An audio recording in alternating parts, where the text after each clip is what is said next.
সরকার ক্ষমতায় আসার পরেই আমরা চেষ্টা করছি সারা বাংলাদেশে যোগাযোগ ব্যবস্থা উন্নয়নের জন্য।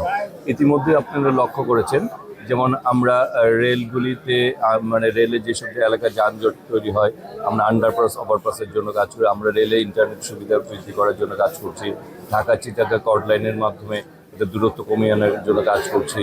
আমরা রেলের টোটাল আমরা যে বিশেষ করে আপনার নেত্রকোনা কেন্দ্রিক যে কথাগুলি বললেন, যে নেত্রকোনা মানুষের যে দাবিগুলি রয়েছে, এই দাবিগুলিকে পূরণ করার জন্য কিন্তু ইতিমধ্যে প্রক্রিয়া শুরু হয়ে গিয়েছে। তবে আমাদের সক্ষমতা সীমাবদ্ধ রয়েছে। বিগত দিনে রেল চেক করা হয়েছে, কিন্তু সেই পরিমাণ আপনার লোকোমোটিভ বা ক্যারেজের উন্নয়ন করা হয়নি, যে কারণে দেখা গেছে যে বিশেষ করে মিটার গেজে আমাদের লোকোমোটিভের এবং ক্যারেজের অনেক স্বল্পতা, মানে ইঞ্জিন বগির অনেক স্বল্পতা রয়েছে। বর্তমান সময়ে মাননীয় প্রধানমন্ত্রী সেগুলিকে উন্নয়নের কাজ করছে।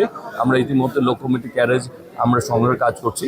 এছাড়া এখানে হাওড়া এক্সপ্রেস, এখানে রেলের জিএম আছেন, ডিআরএম সাহেব আছেন, চিফ ইঞ্জিনিয়ার সাহেব আছেন, যারা দায়িত্বশীল সবাই কিন্তু এখানে উপস্থিত রয়েছেন। তারা সরজমিনে নেত্রকোনা, মোহনগঞ্জ, বারহাট্টা এবং ময়মনসিংহ সবগুলি স্টেশনে কমপক্ষে ওনারা 40 অনেকগুলিতে ওনারা দেখে পরিদর্শন করেছেন।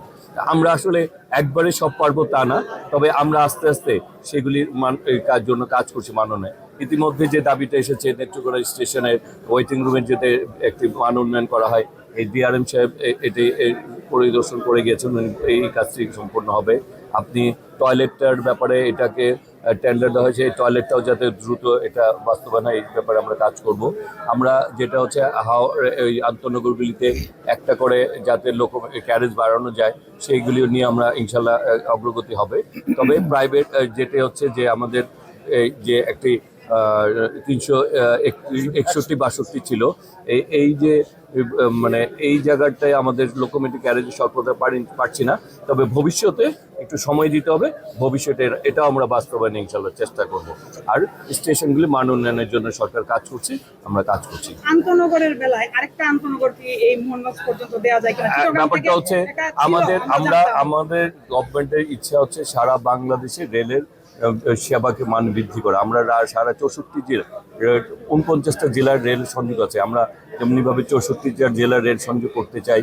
আমাদের কিছু অগ্রাধিকার ভিত্তিতে কিছু কাজ করতে হচ্ছে।